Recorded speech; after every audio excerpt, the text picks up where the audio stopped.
I wasn't giving him his flowers like I should have in the last episode. I had Jean Claude, and I love Jean Claude, man. I'm a Jean Claude stan, but what he has against him is that he doesn't have a series. Happened in the 90s. I just want to get into what's been really grinding my gears since the last time we talked last week. I think it was at the beginning of last week's show. We went through just sort of like top 5 action stars of the 90s. And I don't know if you remember, it was like Stallone, Schwarzenegger, Van Damme, Yeah. Brucey Willis, and Michael Jai White for me. And the whole week, and before I get into it, I just want to say I hate when I am put on the spot for that kind of list because I'm sorry. inevitably, yeah, I mean, that's your job. But you think of things that you should have put in there. And I over the week was examining what I said, and I still stick by 90 some percent of what I said, but there's a huge asterisk and something I feel like I got to slap my goddamn self in the face for, which is, the last spot I gave to Michael Jai White, and that's out of love of the person himself. He's a badass. But I realized, Steve, that I had overlooked another celebrity, also black, that I think should be named before Michael Jai White, and that would be one Mr. Wesley Snipes. And I want to apologize to the man. I maybe you could argue he's not as legendary or this or that, but I think he needs to be put into the top 5. Steve, Wesley Snipes, Okay. New Jack City, Sugar Hill. I mean, I don't know if you'd even call those action movies, but he's shooting a gun in them. So There you was can some say action in it. there's that. Demolition Man. I mean, he was getting Blade, if you want to throw him in there. He even made comic book movies popular in the 90s. And, other things that he did that we always love, like White Men Can't Jump and stuff. But it was eating me up. Action in that. I was sitting by myself all week, like, I can't believe I didn't. Wesley, as if he's going to watch and be like, man, fuck these guys. They didn't even mention me in the top 5. But I feel like, even if it's just for my own peace of mind, I got to say it. So there you go, Steve. And he was in The Fan with Robert De Niro. Yeah. Kind of weird, but still, I Very. dug that movie. It's a good movie. It's got a lot of style, even though it's kind of just a dumb story. Passenger 57. Boom. I was trying to think of the plane one. I was like, I know I'm missing a bunch. He was in, I believe, the sequel to. No, was that him? To the Harrison Ford movie where he's running from the cops, The Fugitive. The I Fugitive. think U.S. Marshals. I think he was in that. Yeah, he was. And the Money Train. I don't know that. Come on, Other ones, it's yeah. good. I like that. The guy lighting people on fire, just for the fuck of it. I love that shit. I think J-Lo was in that, or was it? I think you're right. I think that was one of her first roles. Yeah, him and Woody again, man. It's a fucking combination. They need to bring it back. For real, bro. Get him in again. I really thought they were going to be the next Richard Pryor, Gene Wilder combo after White Man Can't Jump, and then they did Money Train, and then just life happened to both of them, man. And now they're just in two different worlds to where I don't know if that's even going to be possible anymore. And I hate that for both of them. I do too, but I do think there's room for them to get back in a movie together. I think people would love that. I think people would go see that, if only for the nostalgia. But Woody, this dude's like a weed legend now. He's got a weed store in LA that I hear is some sort of weed Graceland where it's got a tropical vibe. It's got a lounge that you can hang out at. And if nothing else, Woody and Wesley need to get in the weed business. WWW, Steve. I love it. Yeah, hell yeah. And I want to apologize to Bruce Willis. I wasn't giving him his flowers like I should have in the last episode. I had Jean Claude, and I love Jean Claude, man. I'm a Jean Claude stan, but what he has against him is that he doesn't have a series. Just off this alone, and I had to be reminded watching this, man. I watched it twice over the week, and just off this alone, we're gonna take out Pulp Fiction. We're gonna take out all the other stuff, man. just all this alone, bro. Yeah, you got to be top 5. You got to be. He kept going too, but yeah, the Die Hard trilogy in the '90s. I know they kept going with it, going dipping into that well, but the three that they got out, they're all good. I Yeah. honestly, Steve, I conflated the villain in this. I remembered the villain from the third one, who I believe is related to one of the villains in the first one, the guy that he kills, like the Swedish dude. Yeah. So I totally basically forgot about Die Hard 2, and shame on me because we're gonna get to it. But I applaud you giving him his flowers because the man is just he's an every man's hero, Steve. He really is. He has You that know, everyday man or everyman quality because he's not like yoked like Arnold and Sylvester. He looks like I don't know even know how tall Bruce Willie is, man. He might be below 6 foot. he's. I'm gonna just go out on a limb and say he is because most celebrities are. Yeah. You know, so but yeah, dude, it's like just a bus driver that can just whoop ass. You know, he's just a badass, dude. Or a janitor, that really cool janitor that Whatever. just happens to know how to fight. Yeah, you know, he's got a cool tattoo, but he's something happened back in the day that he's a janitor. Maybe this, but yeah, he does, and he'll bring like some pizzazz to it. You know, he looks good. I mean, sometimes there's some like humor into his line reads. Like there's some of that. There's some finesse there a little bit. Same thing with Stallone.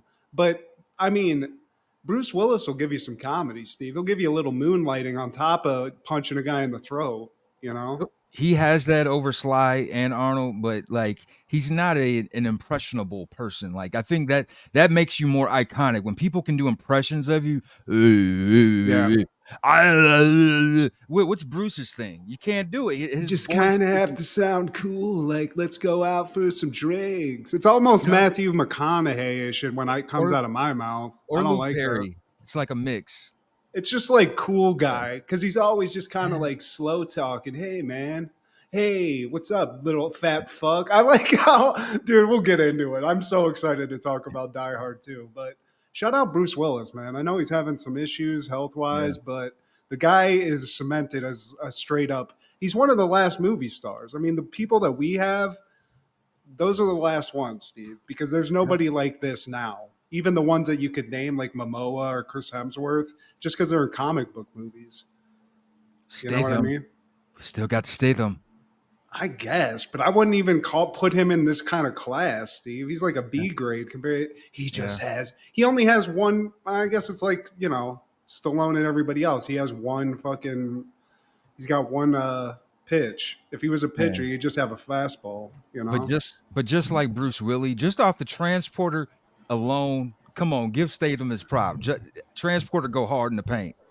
Yeah, the first. I mean, dude, I love me some Statham. I love him in when he was doing all the Guy Ritchie movies. You know, where he Yeah. just played sort of that cool, calm, and collected guy that can handle himself. But I love. He's almost like this generation's Jean Claude Van Damme, but he gives you that English accent that you love. That real like, oh, I'm gonna fucking punch you in the fucking throat, mate. Like one of those just raspy voice dudes, you know? I feel like he's from Manchester or something. Maybe not. I don't know. The part where you don't sound like a pussy. Yeah. Like Bob Hoskins, like that, where it's like bulldog English, where it just sounds growly when it comes out. He's not like, oh, me bum hurts, Yeah. like typical Brit stuff. But It's I'll give him his props, but I'm just saying you can't put the people who became famous in action movies in the early 2000s to even like a Van Damme. It's just not there, facts. Steve. Big facts. Thank you. Hot. That's my fucking hot take, Steve. Excuse my French, but Mm. don't be trying to denigrate these '90s action stars because we're getting to the point where it's been a long time since the heyday. I know it seems like pretty quick to us, not that long ago, but there's people that don't even know who Bruce Willis is, other than maybe I don't the guy from the Hold 9 Yards. I don't know. Hey, boys and girls, this is Steve G and Mad G with Happened in the 90s, a show where we talk about what happened in the 90s. So get out your Mighty Morphin Power Rangers and your Mighty Mighty Boss Tones, and let me tell you about this girl. Maybe I should. I met her in Philly, and my name is Brown Sugar. Yeah, we be making love constantly. That's why my eyes are the shade of blood burgundy. The way I was brown sugar, baby. And get high off of love, don't know how to behave. Oh, want some of your brown sugar. If it was Adam Sandler, it'd be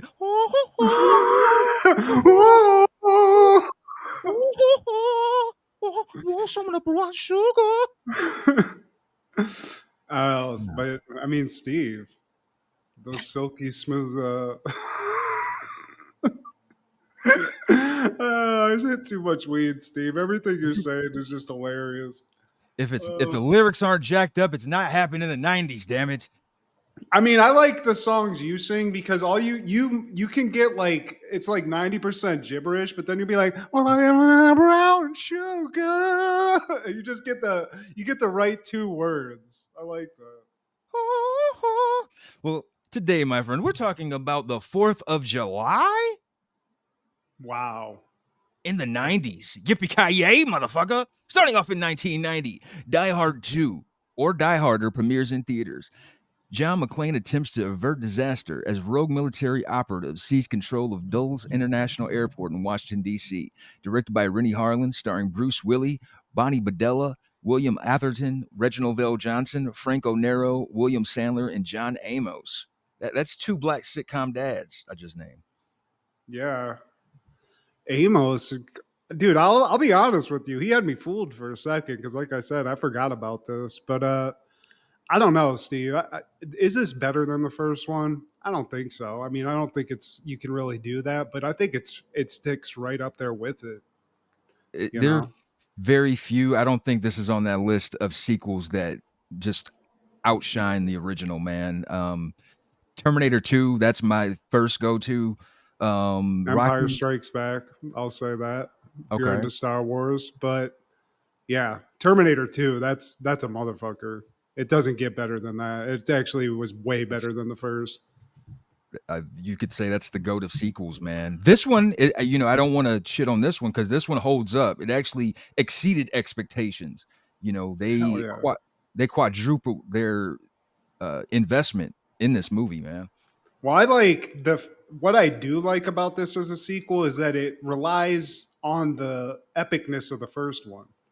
John Yeah, McClane's a legend. People know who he is because of what he did in the first one. I mean, he's acknowledged. Everyone's like, "Oh, you're the guy with the Nakatomi Tower thing, man. You are a bad dude." You know, everyone knows who he is. So I like that where it's just they don't really do much explaining. They just assume you've seen the first one and everybody's referencing it. So you just know this guy's a badass. I mean, really what John McClane is almost like a Batman figure where he just has vision. You know, he's in an airport, everyone else is minding their own business. He's like, "Hey, that guy looks shady." Okay, he looks like a terrorist, and then boom, we're in a movie and it's you're you are as in the dark as John McClane this whole movie. And I like that because it does fool you a couple times. yeah, Maybe I'm a and stupid person, but it had me a couple of times, Steve.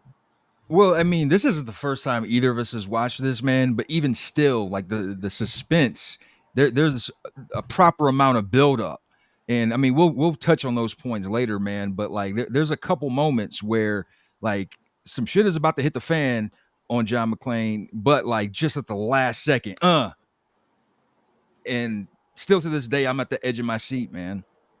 He's got spider sense for bullets, Steve. He knows what's going on. He can almost smell crime to reference It's Always Sunny a little bit.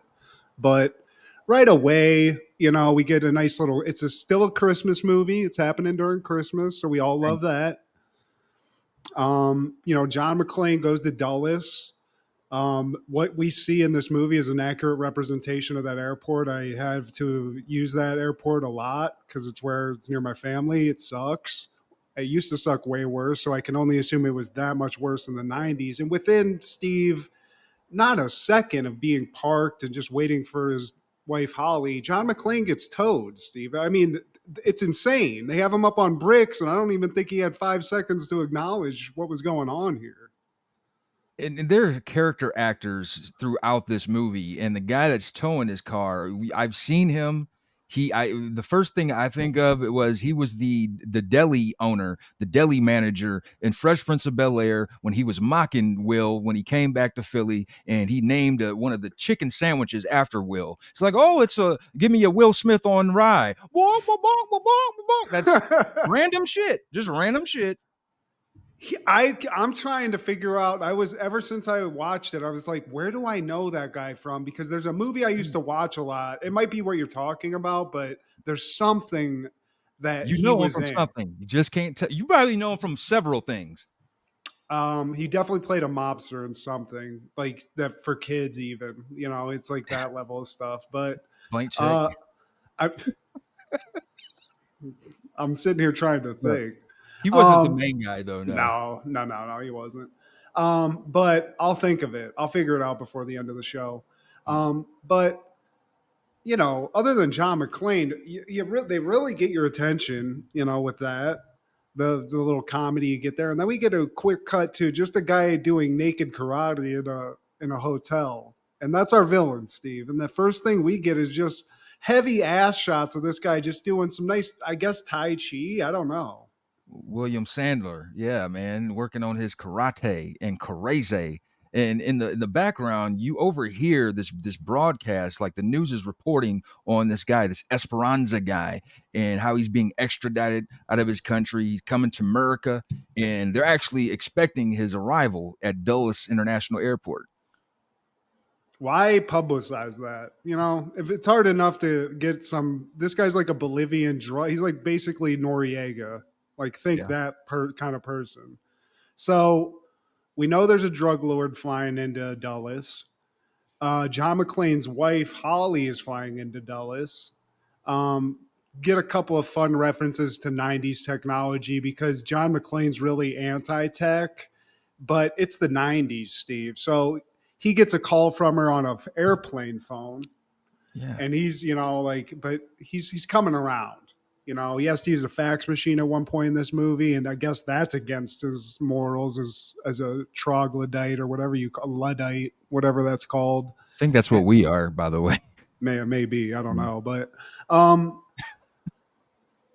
there's a lot going on, you know. So now we see this Sattler guy. I guess we don't need to go like point for point in this, but I will say this: the colonel who's basically the bad guy with the Bolivian drug lord, the guy doing naked karate.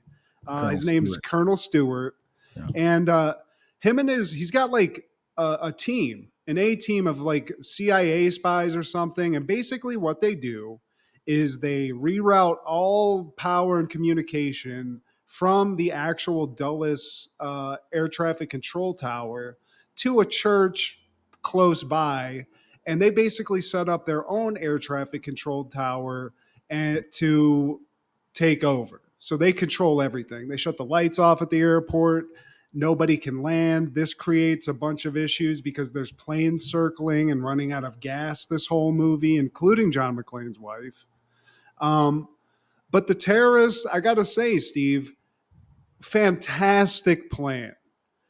I wasn't even aware because there's points in this where they start changing clips of their guns from with like blue tape and red tape, and I was like, Yeah. man, what is going on here? Are they trying to frame another cop? But we'll get to it. But like the terrorists, they got a great plan. The only thing they didn't plan for is that John McClane, legendary badass, was going to be at this airport the same day they decided to take over the airport in order to allow the drug lord to land and get away.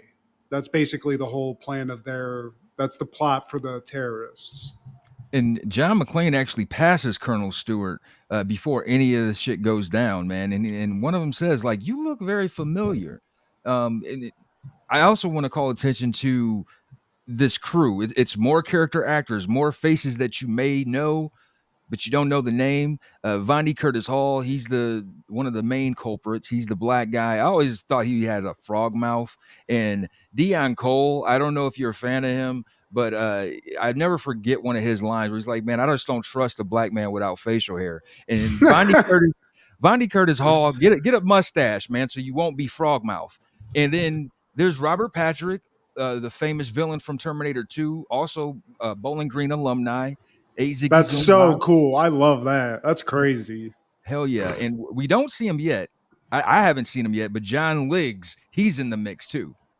The pest himself, John Lake. I the whole time because it's like I don't even know if he has a line. They give him a name in the credits as Burke, but it's a blink and you miss it. John Lake Leguizamo. Yeah. I mean, he's basically an extra. Yeah, and it doesn't happen until I think that's the only time. There might be two appearances where he shows up later in the movie. But also, those are the bad guys, Steve. We get a couple of good guys that cracked me up. One, there's an air traffic control like main dude, the boss. And I believe that guy is the same guy from that movie Walking Tall, where it's just a dude beating the shit out of people with a 2x4, Hacksaw Jim Duggan style. The Rock did a Okay. reboot of it. That guy's great. He's in a bunch of stuff. I think he was in a show called Mitchum too. That was hilarious, or some kind of movie. But he was like a '60s dad bod action dude, something like that. And then we get Dennis Franz, Mr. Chicago accent himself. God damn it, McClane. God Lorenzo. damn it. Yeah, and I had to look him up, just like, where is he from? Because this has Midwest, Northern Midwest, Upper Peninsula all over it. Sure enough, he's from like Mayfield, Illinois. Oh, he's from Lorenzo, he's come on. from he's from Chicago, Steve. The That's Bears. Baker's dozen, Steve. Um, yeah, Dennis Franz. I think he was in NYPD Blue. He was Yeah, one of the main dudes. I before I looked it up, I was like, I think that's Fat Man from Jake and the Fat. come on. But Dennis Franz is hilarious in this because he's just basically ball busting John McClane. He's like, "Get at it! This is my fucking airport, McClane." Because Yeah. he's like the head cop of the airport, even though he's obviously from Chicago. So I guess he got transferred in. But it's their relationship's hilarious. McClane's constantly calling him a fat ass, which I love. I love the '90s, just like blatant insults, just the low blows McClane throws at all these dumbasses, Steve, because he's on the know. These other people, they're just chuds. He's always, a step ahead of others, man.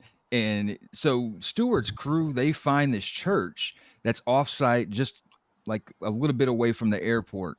And the overseer of the church, he lets them in because they tell him that, hey, we're here to work on your power supply. I think that was the Cool. ruse. He's like, and Yeah. he's just like, all right, no questions asked, whatever. And not too long after he lets him in, he's like, I feel like a piece of this church is dying with me. Well, it's funny that you say that. I mean, Blinking. in a church, Steve, they Yeah. blow this dude up right on the pews. And then they just set up shop. Like I said, they have all the equipment. It's pretty quick, and they turn it in from like just a dilapidated church that some guy is hanging out in Yeah. to what looks like the Power Rangers lair with all the consoles and blinking lights and shit. They did this in little to no time. Are all these guys former production assistants? Like the striking of like there was no pew when they cut back and it's in full operation. There were no pews in sight. Like you couldn't even tell that was a church. And I love just the panic in the air traffic. They're like, I got no systems, boss. Like, we got nothing. They got that black guy running around doing everything. I was like, isn't there anyone else that's an expert too that can assist this guy? Because he's putting in miles, Steve.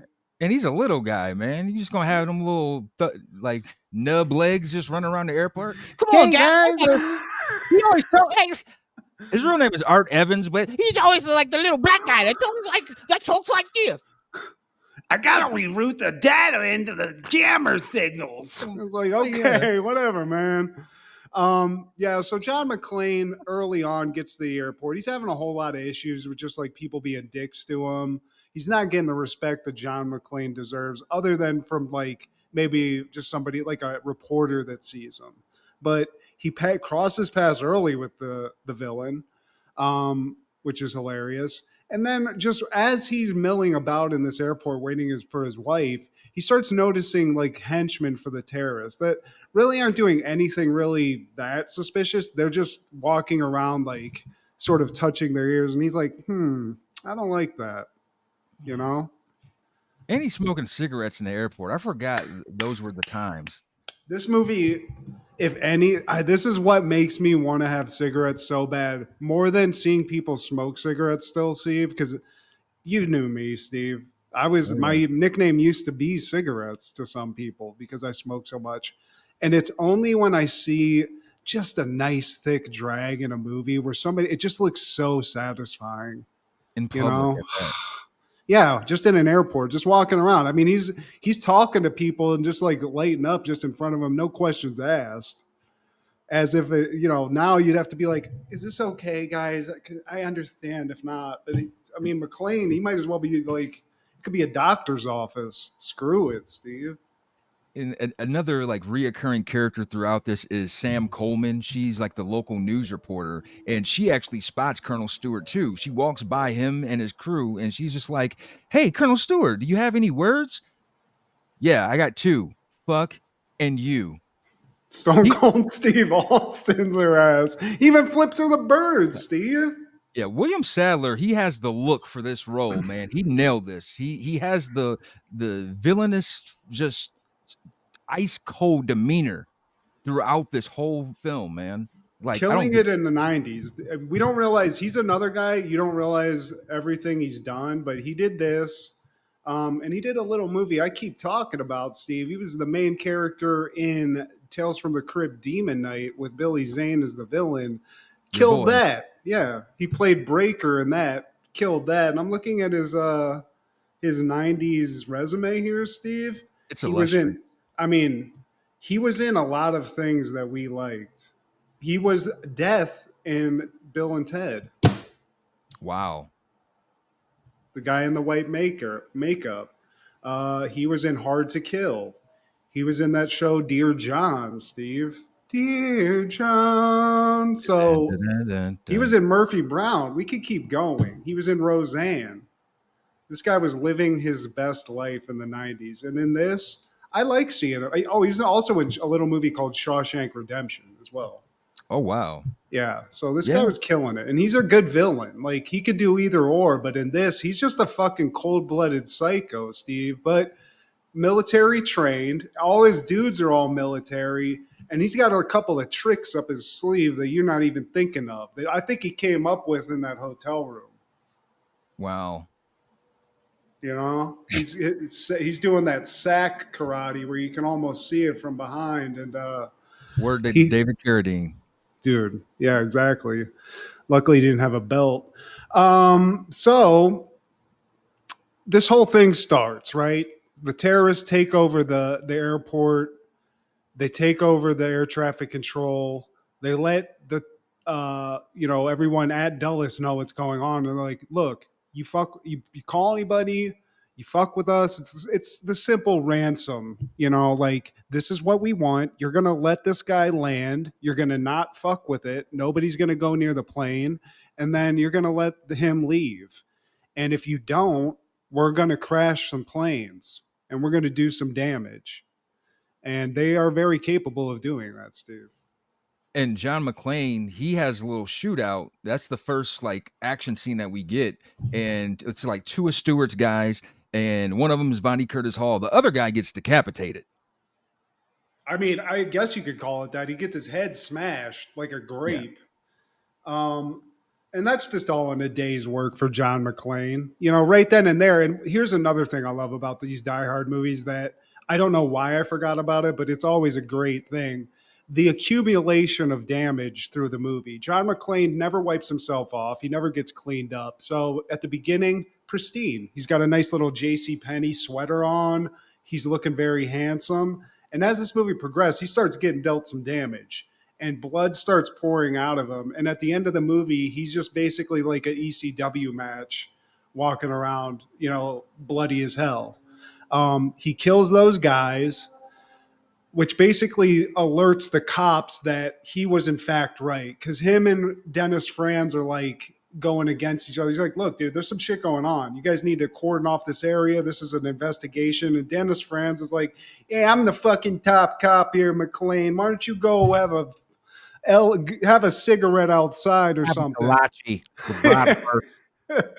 Have a But sausage. but it's not until after John McClane shows him the fingerprints, because him and Trudeau, neither Dennis Franz or Trudeau, the air traffic controller manager, or whatever you call him, they don't believe him. But then he produces those fingerprints that he received from the legendary Carl Winslow, aka Reginald Vell Yeah. Johnson. He took some And prints off a dead guy, right? Faxed them over to Carl Winslow, who's in LA, just having some Twinkies, enjoying his best life. Winslow gets a fax with the prints, and they find out that these prints actually belong to a guy who's dead. He was dead, Steve. And McClane's like, "Yeah, I know. I see it right here."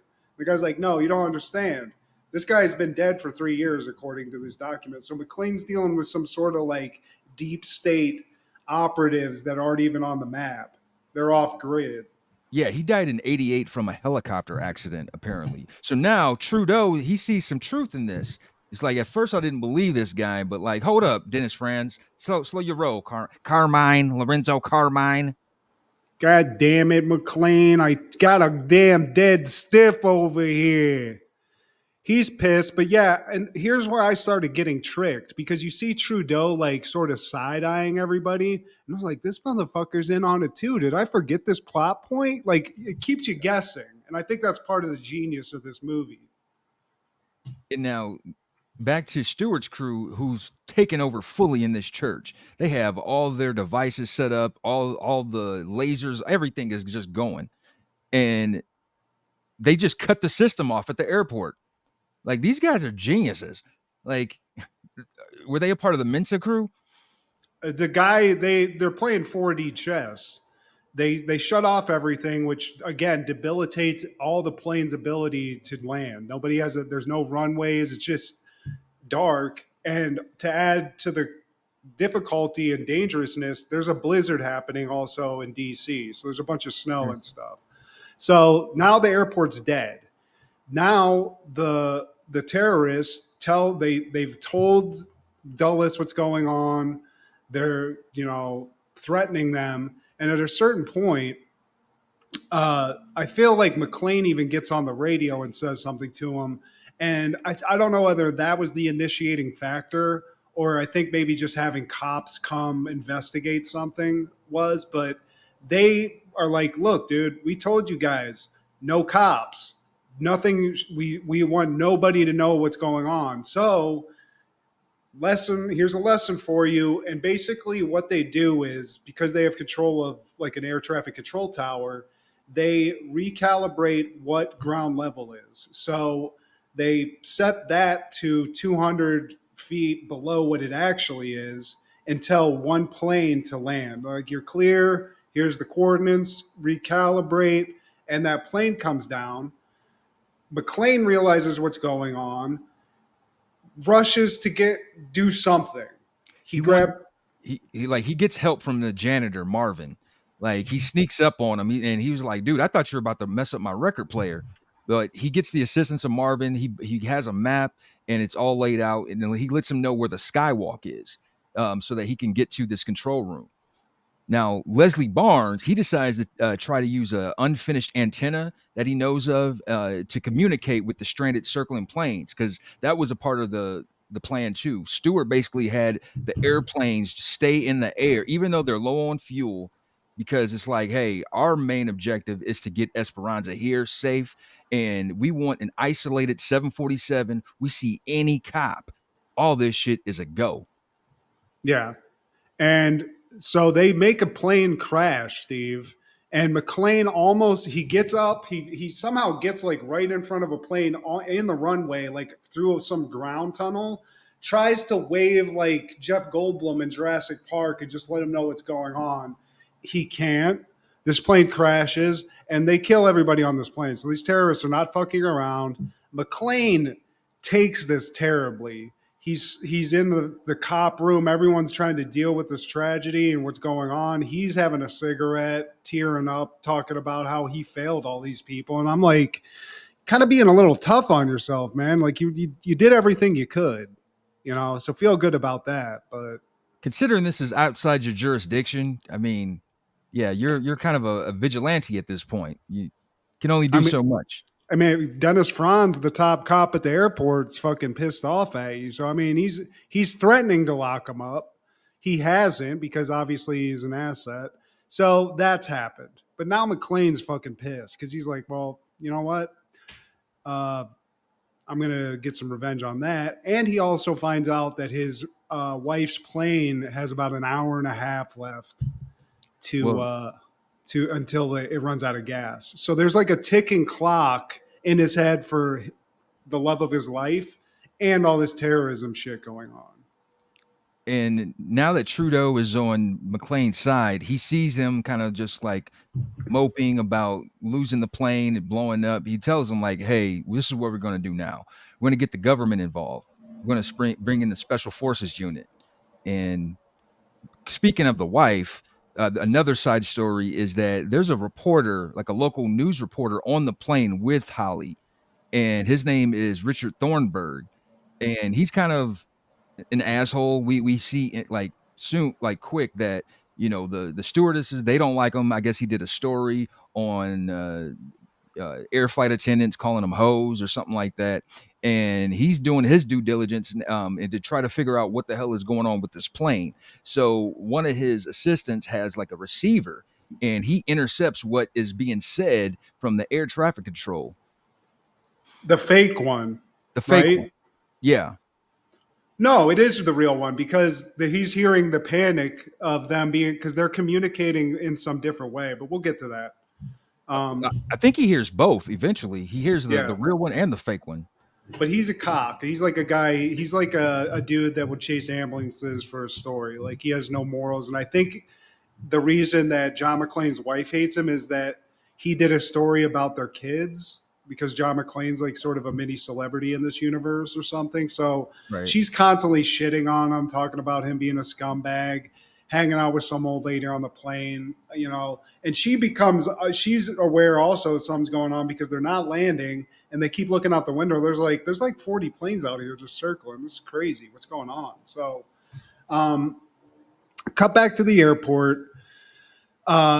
They figure out that that guy that you were talking about, that's like the nerdy black dude and everything, he figures out that they can go on a different signal. Or no, I think this is where they want to go to that other array that's in the sky, like near the skywalk, and actually like put bring their system back on by turning that on. So almost like the end of Jurassic Park where they have to flip all those switches. The black dude's like, look, if you can get me there, I think I can get it so that we can communicate with everybody and we'll be back on board. And we can cut them out because this is its own thing. And John McClane escorts him there. Nobody else is helping. Or no, they do take other people, now that I think about it. They have like a squadron of like airport cops Their own going with crew. them. Yeah, and Yeah. they go to this place, but the evil dude already thought about this. He's got some dudes disguised Stewart, as painters, I think, yeah, Stewart's doing, crew. yeah, and they're sitting there waiting for anybody to come near this area because they knew that somebody was going to come here because that radar thing was there. So as they're approaching, Stewart's crew kills everybody that you don't know their name, leaving only John McClane and this black dude alive. John McClane takes out T-1000, takes out a couple other guys, and dispatches of them. The last guy he takes out, I thought it was so cool. Yeah. He gets like kind of crunched and stuck by scaffolding near one of those like airport walkways that's like a flat escalator. A guy gets on that and his gun jams, and McClane has no weapon. So the guy's like, I'm gonna fucking kill you with my bare hands. Kick your ass. He turns on the walkway, gets a gun to get close to him, and blows this guy up. 4D chess, Steve. This guy's the ultimate badass. He's always a step above the rest, man. John fucking McClane. Yippee ki yay, damn it! And But I was just gonna say, they dispatch all these henchmen. They're getting towards that array, but the Colonel Stewart's like, nah, and he just blows that bitch up. So that plan's done. In the special forces, they arrive now, and like we said, John Amos, he's like ahead of that crew. Leslie Barnes, he takes over the control tower, and Dick, he's hearing all this stuff through the receiver. Now, while that's going on, Esperanza, his flight shows up on the scope, and now Stewart's crew, they can spot that. And Esperanza, as they're landing, he strangles the handler that was in the pit with him. Then he shoots both the pilots in the head. You had one job, guy in the plane area with the dude. Just don't fuck with him. He's like, hey, can you give me a light? It's like, no, fuck you. I'm just going to sit over here because I've seen this before. If I do that, I'm going to get strangled to death and everything's going to be fucked up. And that's what happens, Steve. That is what happens. And in the process of him trying to take over as the pilot now, there's like holes in the window. I thought that like once there's holes in a window of an airplane in the air, like it's immediate crash. That's what I thought. Well, it depends how high you are because they lose pressure. So if he was way up, I mean, he might have just been sucked out of the plane or it would have like Yeah. blown up like you said. But I think he was low enough that, you know, he's just sitting there like he has a broken windshield in his Chevy Datsun trying to land this thing in a snowstorm. But Stewart's on it. They get him to land the plane. So now Esperanza's on the ground. Half the plan's already, it's happened. But McClane, Steve, he's always there. He's like one of those football players that's always around the ball. If there's some fuck shit happening, McClane's right there because as soon as Esperanza's on the ground, he's like, oh, thank God. I'm here. I'm Esperanza. He opens the door. McClane's just like, da da da da, and just starts, he blasts him. I mean, he gets him right away, Steve. But Stewart and his crew, they eventually get the upper hand, man. And then like they think they're about to blow him up in the plane, John McClane. And once again, playing 5D chess, he looks to his left, he looks to his right, and boom, there's a parachute escape plan. Yeah. Ejection seat for the pilot. And I got this was the money shot for this movie and the previews I because love this. they throw like 10 grenades in, which for some reason these grenades take like 30 seconds to blow up. I don't get that part of it, but it gives him enough time to get in this ejection seat. He ejects, the plane blows up and sends him like he's like surfing the edge of a fireball. It looks like some sort of a theme park ride, but he gets up to the pinnacle. He's like, ah! And I love John McClane too because there's like almost like some humility and when he like does this stuff because he's like, oh fuck, and he's like trying to get the parachute to come out and stuff, but he does it, Steve. And they realize like Stewart should realize at this point like maybe you should just give up because this guy's not, you can't kill him. He's a unicorn. And like right as they see him in the parachute, is that where Grant's crew, John Amos's crew, shows up? Yeah, and they put on a show, Steve. They're like this overwhelming force of special forces guys. You can tell because they have berets, and so they start blasting. Stewart gets away with Esperanza.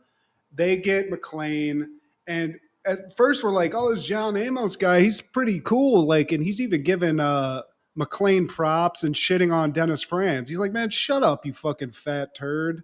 Yeah, you're my kind of guy, McClane. Yeah. You're a badass like me. And so now McClane thinks he's got a squad, right? They're trying to figure stuff out. People are doing sideways glances. You can't tell who's in, who's out, who's good, who's bad.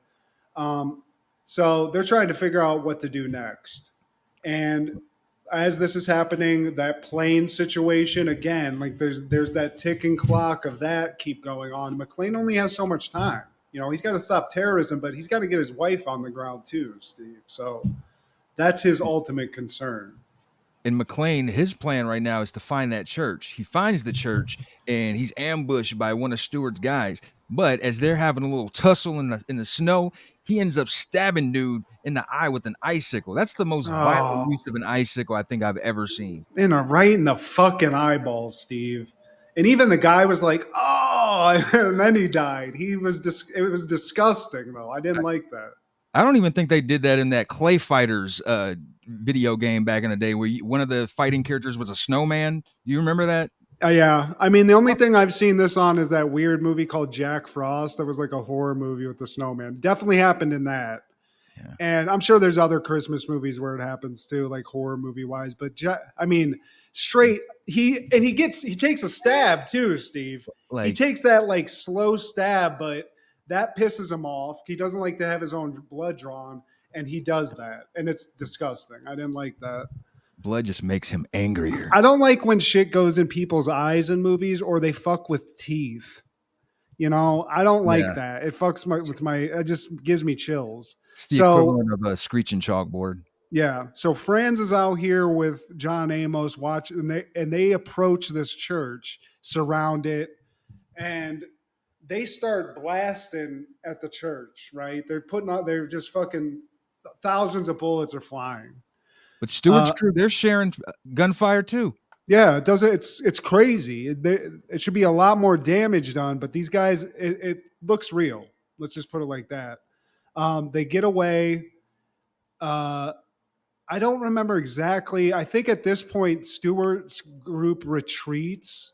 They leave on snowmobiles, and I Yeah, think that's what it John was. McClane, yeah, he has his own snowmobile, and he goes after him, and so does John Amos Grant's crew. They go after him, and then so like, but in the process, as John McClane is chasing after Stewart's crew, his snowmobile gets jacked up, and he flies about as high as he did in that parachute. I mean, and he literally at the last second, because he like X Games jumps this thing. Some guy fucking hits it with like 10 bullets. It explodes, but he's just like, and pushes it away. Gets fucked up in the process. More cuts, more damage to John McClane. Um, and Stewart and his men get away because McClane's lost his vehicle. And I think it's at this point we now realize that John Amos and his little group of soldiers are actually fake ass soldiers that are with Colonel Stewart. They're in on it, Steve. Damn, damn, damn. And how they do this is kind of what I talked about it earlier. These guys, all these guys on the bad squad have two different clips. One has blue tape on it, and those are blanks, and one has red tape because those are the ones that are going to kill people. So McClane's the only one that realizes this. He goes back to to Dulles, I think, gets in Dennis Franz's face, is like, look, idiot, these people are in on it too. And Dennis Franz is like, listen, McClane, I'm sick of this shit. Have a sausage and just go sit down.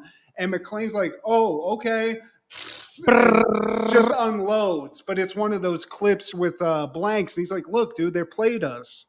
Yeah. These guys are putting on a show, so let's go get them.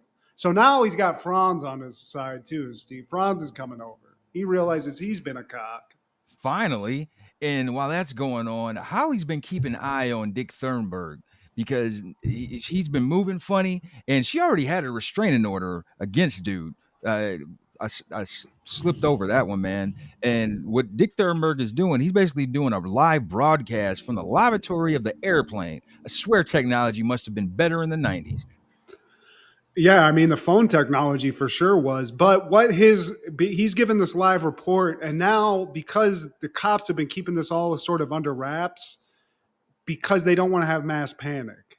So now the reporter's putting this shit on air, and in Dulles, it's pandemonium. Everyone thinks they're in the middle of a terrorist attack, so they start trampling people to get out of there. Holly realizes that this guy's putting on like perpetrating some BS, and security definitely wasn't as good in the 90s, Steve, because the old lady she's been sitting with has a little tase action that she's just carrying on for her own little protection. She showed it like at the beginning of the movie. Yeah. Holly takes that taser, opens the bathroom door, and just tases dude in the neck. And he gets incapacitated in the funniest of ways, Steve. It's like a planking. I think his eyes are even still open. Yeah, and by the way, that's a dark old lady. Like she even mentioned that she tased her dog. Said he was limping for over a week. How dare you? Look at my little peacemaker, honey. Ain't nobody touching this cooter. It was weird too because it's like this is a nightmare. You're sitting around somebody in a plane. They're like, Hey, you want to see some crazy shit? PETA, Bitch. are you hearing this? Yeah. But so she stops the report, right? But the damage is already done. Dulles is in shambles. These terrorists have gotten away. McClane's, you don't know what's going on, No. right?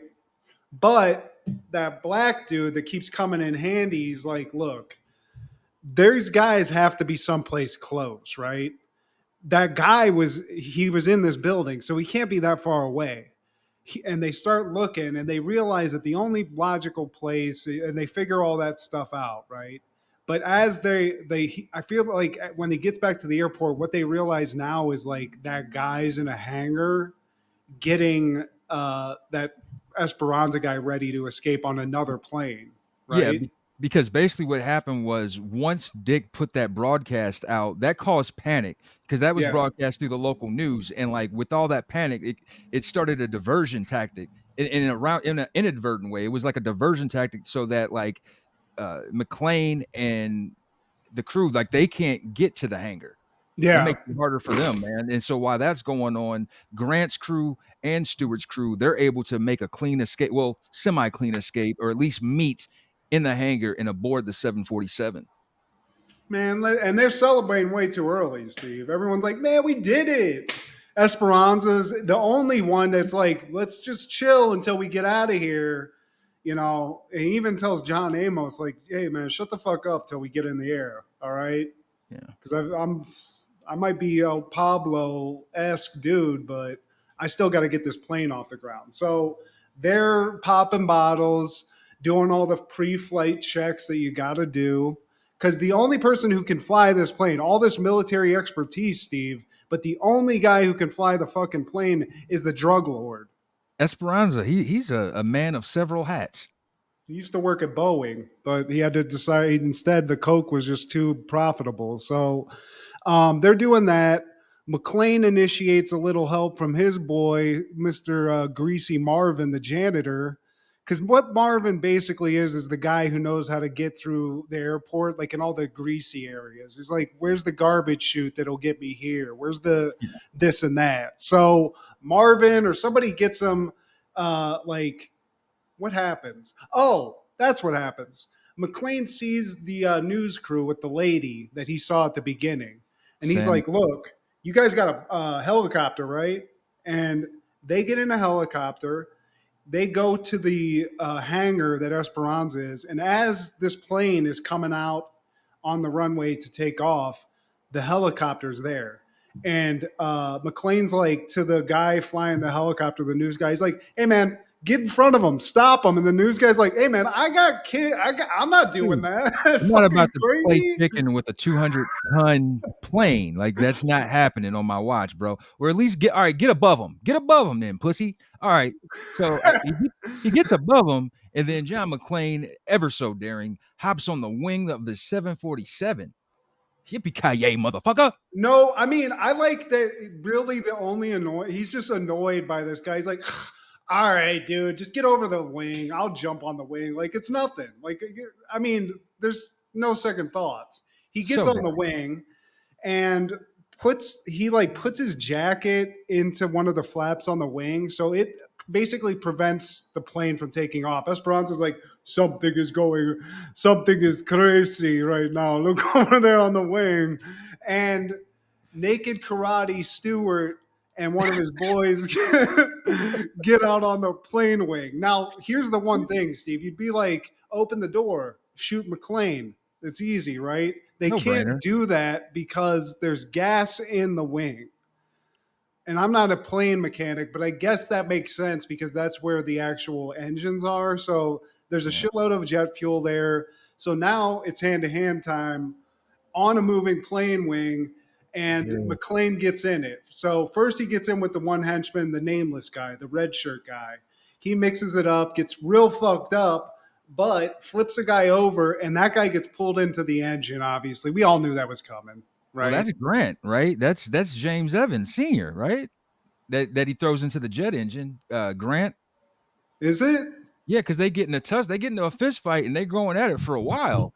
And then Grant, like he's hanging on, but eventually, like McClane just throws him off, man, and then he like gets sucked in.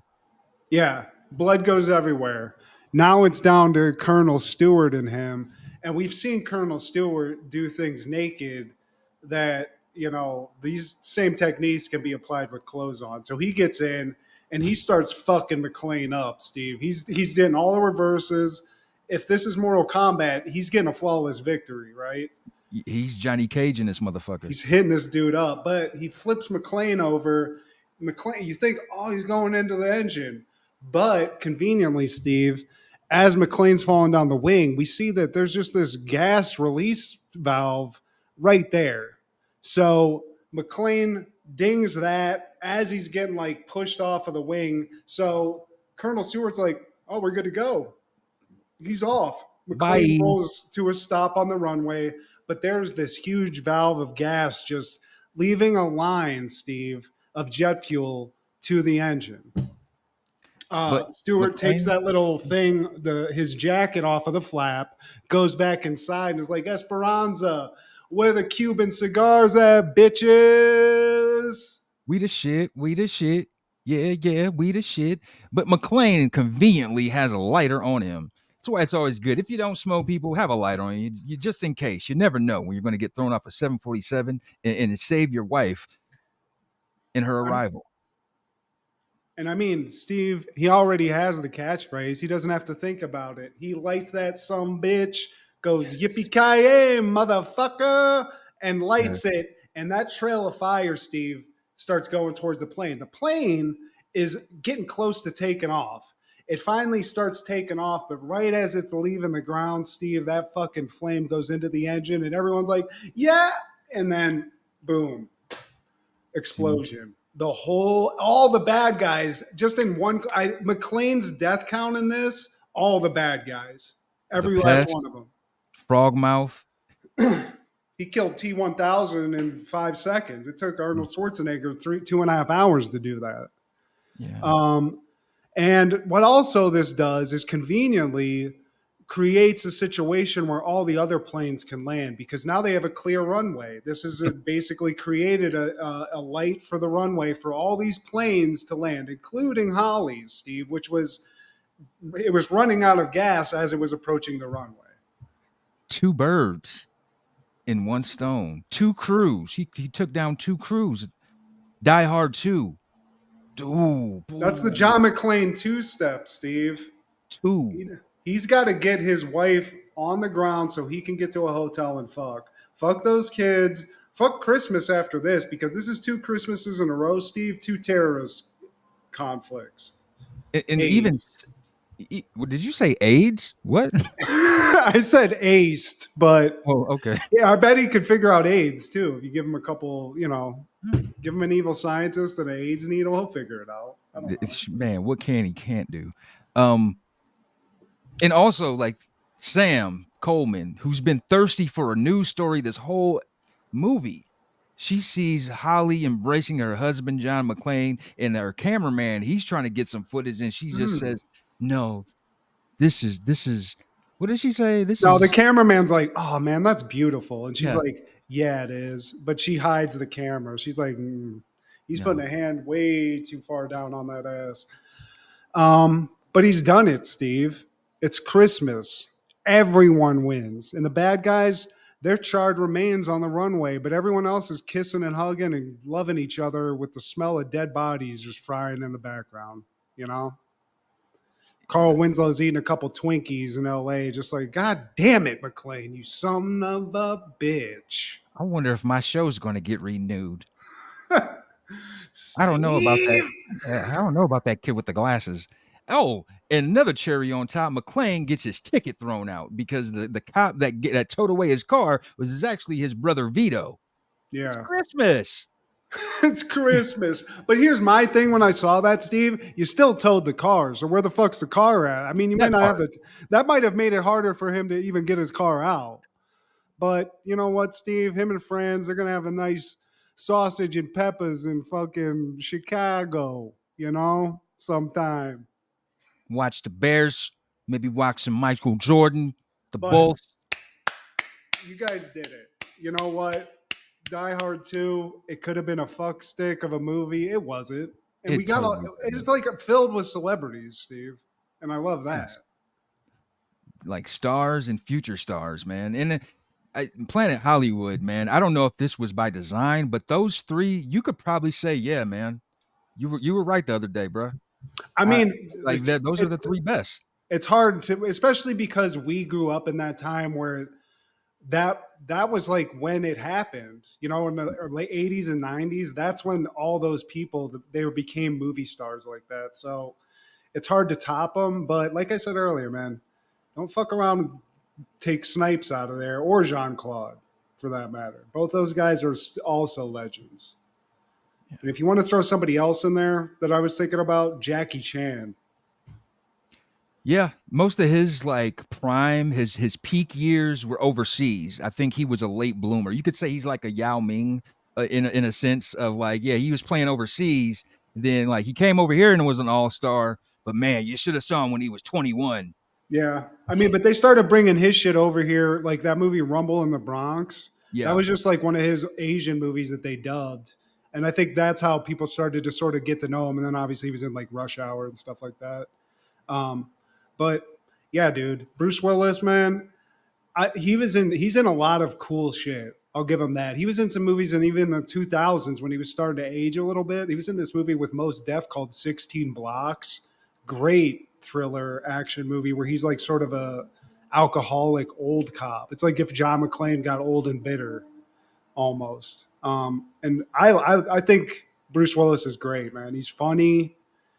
He's a great action star, and he's in movies like you said, Pulp Fiction and stuff like that, where it's just like there's not a lot of people that have the resume of a Bruce Willis, and he's a legit badass. So shout out. shout out, man. And somebody who probably didn't watch Die Hard 2 slash Die Harder in 1990 is probably Omar Gooding because he was busy hosting Wild and Crazy Kids debuting on Nickelodeon. Wow, wow, wow, wow, wow, wow, wow. Well, wild and crazy, yeah. And Donnie Jeffcoat, let us not forget. And Annette Chavez. Yeah, dude. And we all wanted to be on the show. It was just like Double Dare, man. But they had a lot of outside stuff. They'd have kids like cover themselves with maple syrup and roll down a hill of popcorn. You know, it didn't make sense, but it just made you want to fucking have some fun, And right? and every now and then they would have a little cameo. DJ from Roseanne, Lark Voorhees from Saved by the Bell, even Arnold.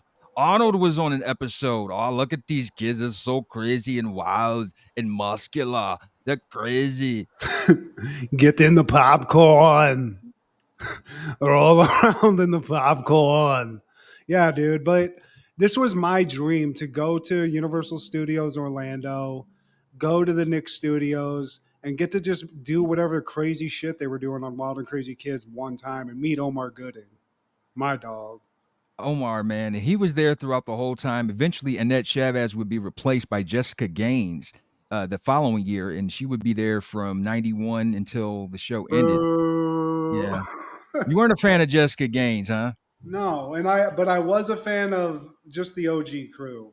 Those three, it was the three amigos. You couldn't have it was all part of the same thing. And Donnie Jeffco was like a Wish.com Zach Morris to me, you know? Yeah, that's how I looked at him. But Nickelodeon version. It lasted for 75 episodes, and I think for a time they brought it back. Maybe I think that what they ought to do as a nostalgia thing is just do this for adults. Just get them, uh, just recreate this for adults. Wild and crazy middle-aged people with sore joints. You know, I'll do it. agreed. They do Tough Mudders. Just make it a Wild and Crazy Kids Tough Mudder where you just have to like slide down a slime pit and shit. In on that same day, 1990, Skate TV debuts on Nickelodeon. And do you know who the original host was of Skate TV? Tony Hawk, Steve? I don't know. Well, Tony Hawk was featured in an episode of Skate TV, but the original host is one of your favorite Matthews, Matthew Lynn Lillard. At the time, he was known as Matthew Lynn. Oh, Mr. Scream Killer himself. I love that. Shaggy? Zoink Scoob. He was in SLC Punk too. I think he was like heavily sort of like in that world for a while. He's like kind of a punk skater kid. Yeah, This is one of them random things I remember. It was only 13 episodes, bro. I remember it loosely coming out, but I was fat and I couldn't skate, so it scared me. I didn't watch it. But you could always hope. No, I tried. I knew it was no hope. But So this was actually created and produced by the original Z Boys, Nathan Pratt and Mark Ashton Hunt. And it was directed by Stacy Peralta, who would eventually direct that documentary, Dogtown and Z Boys. that guy's a legend. That Yeah. Stacy Peralta guy is right up there with Tony Hawk. That's cool. I mean, this was when it was starting to get big. You know, skating was just kind of this like subculture thing that if you knew, you knew. And it like in the '90s, it really started to blow up to like basically in the 2000s when all the video games, like those Tony Hawk games, were coming out. And it was just exploding. That's what this brought basically. And then in 1994, Prodigy releases Music for a Jilted Generation. Man, I love me some Prodigy. See, I love Prodigy too. This is the only techno shit I can really tolerate. And but I was in fully on the Fat of the Land. That was the album that I really like gravitated towards. I don't remember much off this one. I remember buying this when I first like fully got into the Prodigy, and my favorite track on here is Voodoo People. It's a sample, like they do electronic, they do the beats, and then it just cuts back to Magic People, Voodoo People. And I want to say that's like Jimi Hendrix doing that little sample. And then they go back down, Magic People, Voodoo People. Great music for movie trailers. That's what I always thought. Prodigy Perfect. always made me want to like do like film a movie trailer type music, you know, some crazy action stuff like Smack My Bitch Up and stuff like that when they got real famous and Firestarter. Great. My personal favorite Prodigy song is a song called Diesel Power because sometimes they'd throw in a little rap, Oh yeah. and that guy that could rap, he could Key fucking surprise you. He was a badass. Yeah, and this is when they first started rapping on Fat of the Land, I believe, man. I think when they did Music for a Jilted Generation, they were more influenced or involved with just the electronic part, the beats part, the Yeah. production. Whereas, like when Fat of the Land came out, that's when they started adding like these quotable lines: "Change my pitch up, smack my bitch up." Bow, ba bow, ba bow. That and also that video was crazy as fuck too. It was like a kind of a groundbreaking video that they did. So yeah, dude, Prodigy, they're a notable band of the '90s, especially in techno and or whatever you want, electronica or whatever you want to call it. Where All of it. to me, the vast majority of that music, I don't care for. I just don't get it. It's not my thing. But this, I'm fully into. But somebody who probably didn't listen to the Prodigy's Music for a Jilted Generation in 1994 is probably American wrestling referee Joey Morella, son of Gorilla Monsoon. He would die in a car crash at the age of 31. Damn. Yeah. Fell asleep at the wheel and crashed into a guardrail and a tree while driving home on the New Jersey Turnpike after a night of refereeing WWF matches in Ocean City, Maryland. Ouch, that stinks. I've never even really knew this guy, but this guy was a famous ref. You said? Yeah, you've seen matches with him in it because like even some of the pay-per-views that we cover, like King of the Ring, he was one of the refs in some of those matches, man. Hmm. And Damn, like tragic. yeah. Yet another tragic death of a wrestling person. How many? Like this has to be the attrition rate of wrestling has to be the highest percentage in anything. Even if you're not a wrestler, just being involved in the industry, like just it's not safe. It's like wrestling industry and rap industry. Who dies more? Yeah, I mean, just feel like the percentage has got to be higher in wrestling, especially for when we like our generation of wrestlers. Yeah, man. And this is Gorilla Son. Like no, it's every parent's nightmare to have their son or daughter die before them. So that really hit him. And it was around this time that Gorilla started to take more of a back seat. He just it was too much for him. Yeah, that's understandable. That's crazy. Especially if it's like R.I.P. off the job. You know, it's like he Yeah. basically did it after he was like working for him. So it's nuts.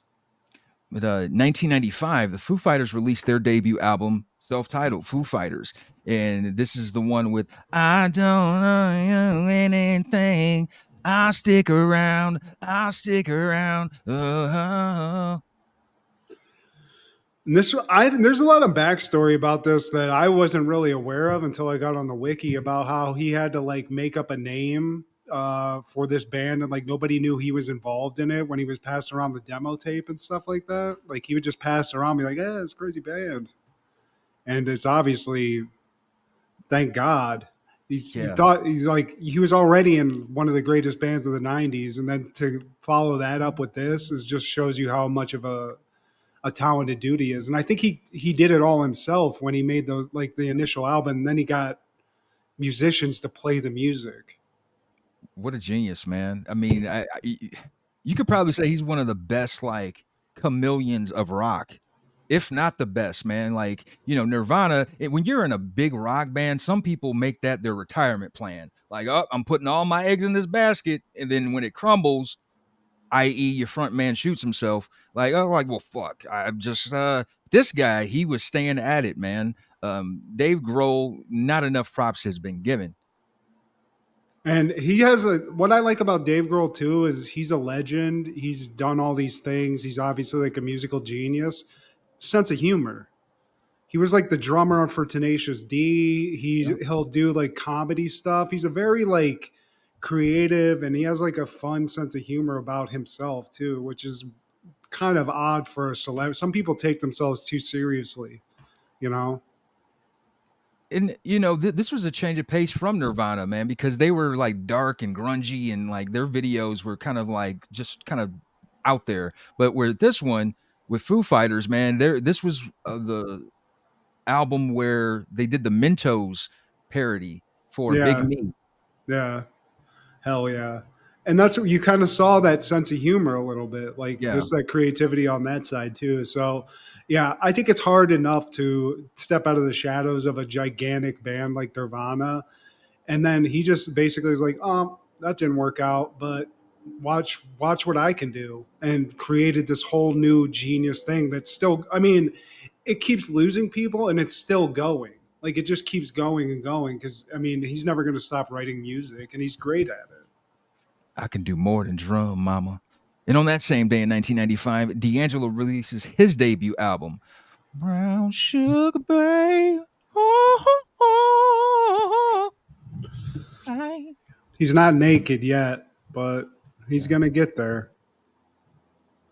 I was never a D'Angelo guy, Steve. This is too heavy. This is too much. This is too soft for me. I can't get into D'Angelo as much as some others, Oh, you it's know? so smooth, man. I thought you liked the smooth. If you like, look, Ronald Isley walked so the D'Angelos could sprint. God damn it! How could you not like?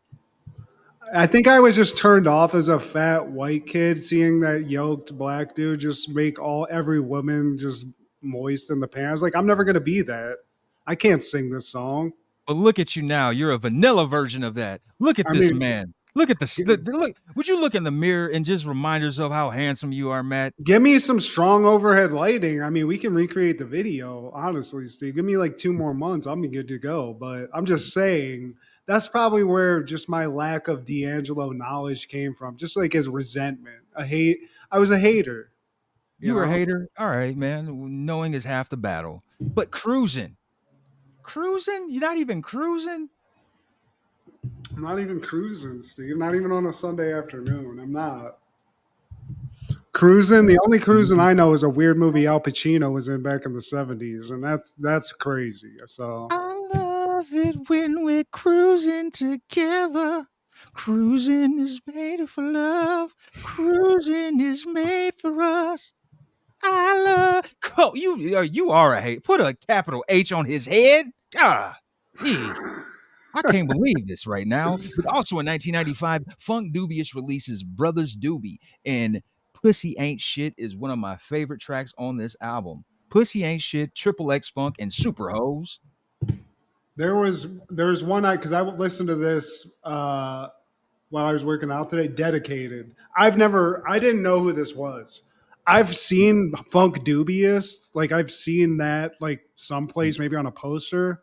But to be honest with you, I thought this was like gonna be like a Bootsy Collins type shit, like some weird like best of or something. But this is dope. That movie or that song dedicated. I'm pretty sure that was in a movie. I like soundtrack. but that's a banger, and I definitely am into this band. It is, man. And like the whole album, I loved. I never really listened to Funk Dubious growing up, but like they're from LA. There's actually a Super Hose that was a part of the Friday soundtrack as well, man. That might be what I know that because it's like a distinctive sound for sure. So I definitely have heard them, but yeah, I was not on the Funk Dubious bandwagon. But shame on me because it's awesome. Yeah, Dedicated, that is a dope one. And the track before that, Lost in Thought. You know what? I think I might have add just about every track from this album on my playlist, man. I get more of a Far Side feel. Yeah, it's not it's not like LA gangster rap or anything like No, that. not at all. It's got some awesome beats, good lyricism. It's not that. It's just some good ass music. I guess the Far Side is probably the best comparison, but check it out because I to me this is something I thought I like listening to it. I should have known about this in the 90s. This was right up my alley. I just somehow missed it. Yeah, both of us did, man. But somebody who probably didn't buy Funk Dubious in 1995 is probably American rapper, singer, songwriter, record producer, and future culture vulture, Post Malone. Born in Syracuse, New York in 1995. I think he graduated from the School of Kid Rock. Yeah, for sure. Just in no time, he's already doing the banjo playing in the country tunes. Before you know it, he'll be in the QAnon. See, I mean, him, Uncle Cracker, Kid Rock, they should just form some kind of like alt right super group at this point and just go Uh, for it. we don't need you blacks anymore. We put a rules over them. But just like the good Lord giveth, the good Lord taketh, because also in 1995, July 4th, Hungarian American actress and singer Eva Gabor passes away at the age of 76. Eva. That's not Jaja. Not Zsa Zsa, but damn it, they were both some baddies. And Eva is the one that was on Green Acres is the place to be. Dun-dun-dun-dun-dun. I wouldn't mind getting on some Green Acres with Eva, though. She was sexy back in the day. I'm talking big fine, Matt. Big fine. Mm. But rest in peace, Eva. And somebody probably didn't know about any of this. It's probably American painter and television host Bob Ross because he would die on July 4th, 1990. Damn. Yeah. And yeah, I don't want to man. react more to that than Eva Gabor, but that's a loss, Steve. I feel like Bob Ross was, I don't know, he filled a hole for a lot of people. I love Bob Ross for whatever reason. He's just like a calm, soothing presence, you He was know? one of those guys that raised us 90s kids, man. You know, you had Bob Ross, you had Mr. Rogers, LeVar Burton, you know, and Bob Ross, man, like his story is sad. I don't know if you ever watched the documentary on Netflix, but there's this couple called the Kowalskis, and they were friends. That's I think how they started off as friends with Bob Ross. Then they became business partners, and they screwed him out of his estate in his dying days on the deathbed, and he wrote him out of their will.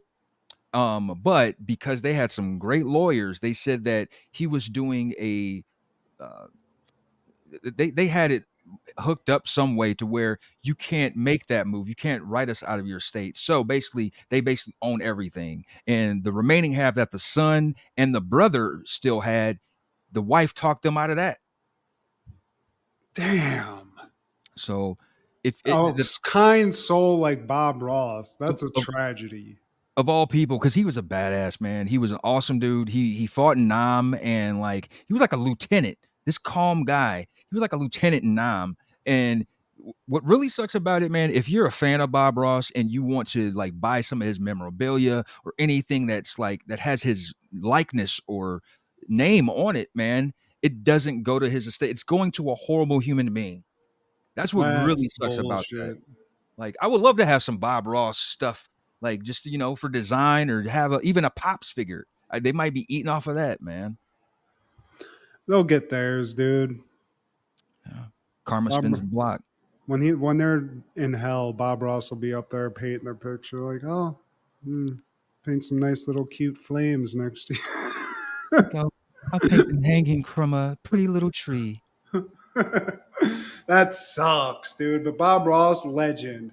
And I've, could never do what he did, but just watching that guy paint, man, it was just amazing. This guy just calmly running you through these steps. And by an hour in, he's got a painting that could be on anybody's wall. It was beautiful. It was fantastic. And then you think he's messing up what he just did. It's like, dude, why you just what do you do? Oh, never Yeah, mind. I know, right? You're like, man, what is that? That's a big black line. What do you? Oh, that's a Oh, tree, and that's oh, nice. you And know what it you're doing. somehow it looks like a photograph. Yeah. It's just like he had this insane.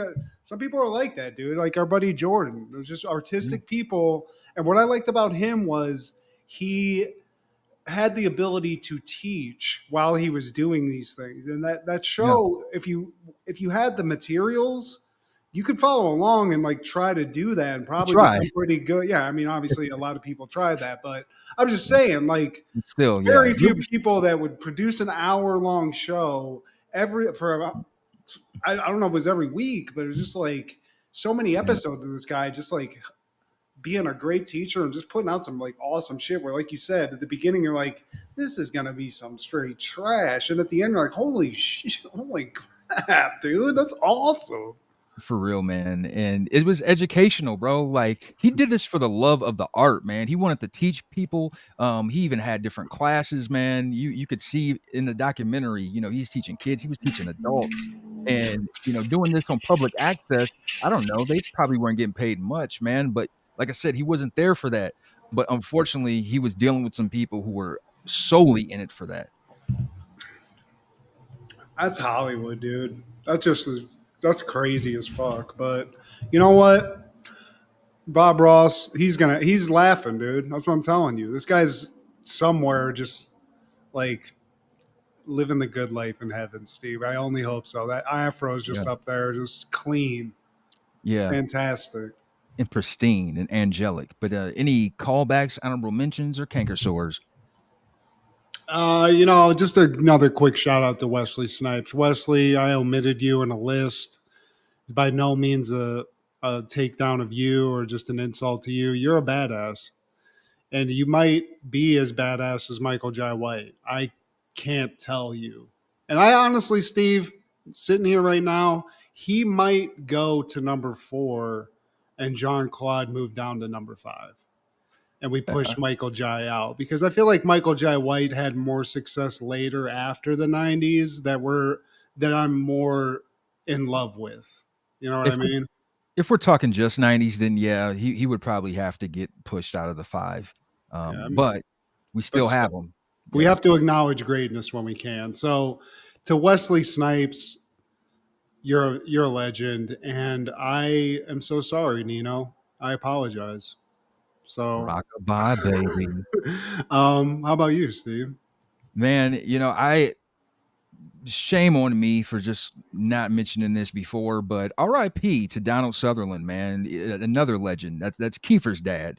Uh, you know, a lot of people remember him for several things, but my first go to is always A Time to Kill. That's one of my favorite movies from the 90s. He didn't have that big of a role, man, but he everybody just killed it, no pun intended, in that role. So R.I.P. to him. R.I.P. to Bill Cobbs, who passed away over the week. Bill Cobbs, he's a legendary guy from Cleveland, Ohio. And the thing I always remember about Bill Cobbs is he's the guy who shot Nino Brown. Speaking of the devil, man, he's the guy who killed Nino Brown at the end of New Jack City, man. R.I.P. to him, as well as Martin Mull, who we just lost yesterday. Um, What? Martin Mull, yeah, he was the gay guy on Roseanne. A lot of people remember him for that. He was in a lot of things. I initially remember him from being on Fernwood Tonight. He was the host on Nick at Night back in the day. It was a '70s show, and then like a lot of things around that time, they brought it back on Nick at Night, and it reintroduced that show to a younger generation, my generation. I would watch that with my granny, and yeah. So R.I.P. to all those legends, man. But please like, share, subscribe, and comment. Please tell your sister, yippee ki yay, motherfucker. Please check out Food Show Fanatics. as well as our guy Clark the Shark on Podcastle. This is Steve G and Matt G with Happened in the 90s. Matt was the fat kid, Steve was the flat kid. Life wasn't always great, but you know what was? The 90s. Happened in the 90s. Yeah! God damn it, McClane.